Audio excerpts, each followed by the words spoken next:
Let's talk about Miss Major, okay?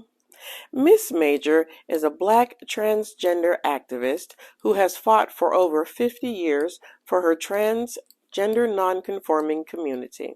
Okay? She was born in the south side of Chicago in 1940 and was assigned male at birth. Okay? Now, she came out later in life as a transgender woman, and she relied on the black market for hormones. I did not know that that was a thing, but you learn something new every day. Now, as a transgender woman, Miss Major was met with a lot of criticism and mistreatment. Okay, she recalls the need to always have somebody by her side so that she would not get singled out and violently attacked. And we talked about trans misogyny and trans misogynoir, right? And that the majority of the um, violence against trans women is towards trans women of color. Right? So what she was experiencing was trans misogynoir. Now, Miss Major viewed being transgender or genderqueer as one of living outside the law due to constant rejection from mainstream audiences, especially when pursuing jobs and pursuing education. We talked about that as well, right? Right. Now, she argues that while many people with transgender or queer identities are not imprisoned, which go back to that video because we talked about it, okay?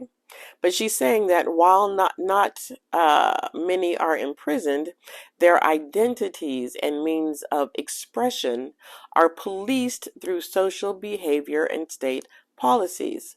We see that happening now. We see that happening with anti-trans bills going through and either being enacted or they are attempting to enact anti-trans bills in almost all the states.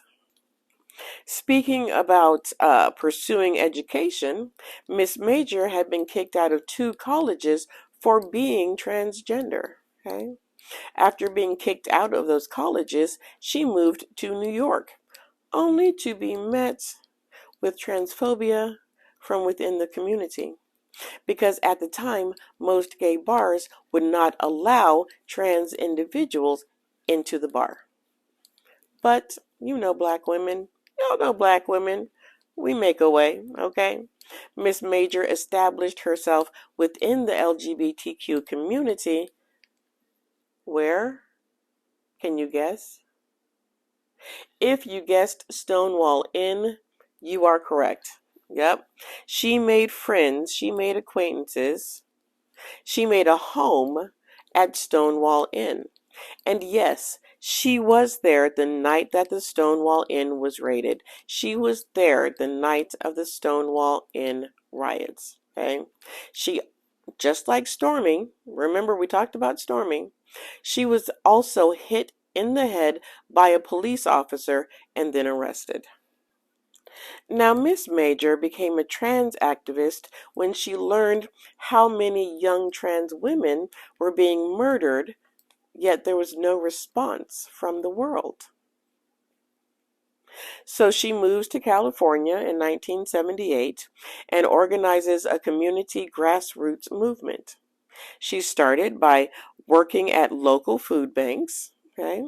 Then she later provides direct services to trans women who were incarcerated, who were suffering from addiction, who were homeless. Okay.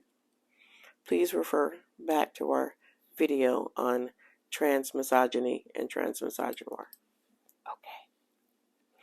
In the mid 1990s, she moves to San Francisco and serves on many of the AIDS HIV organizations. In 2003, she begins working at the Transgender Gender Variant Intersex Justice Project, where she served as the executive director, leading efforts to support transgender women of color who had been imprisoned. February 2008, she addressed the UN Committee on the Elimination of Racial Discrimination on the lack of economic opportunity for transgender women of color in the United States. Okay. Now, she's also criticized the LGBTQIA plus movement because of its exclusion of transgender persons from participating in positions of leadership, especially trans people of color. We talked about that as well, that the LGBTQIA plus community also exclude trans people. They are just as guilty of transphobia, transmisogyny, and transmisogynoir. Miss Major's activism, it focuses on the safety of young trans women, and her favorite part of activism is the education and the hope that it provides to women in her community.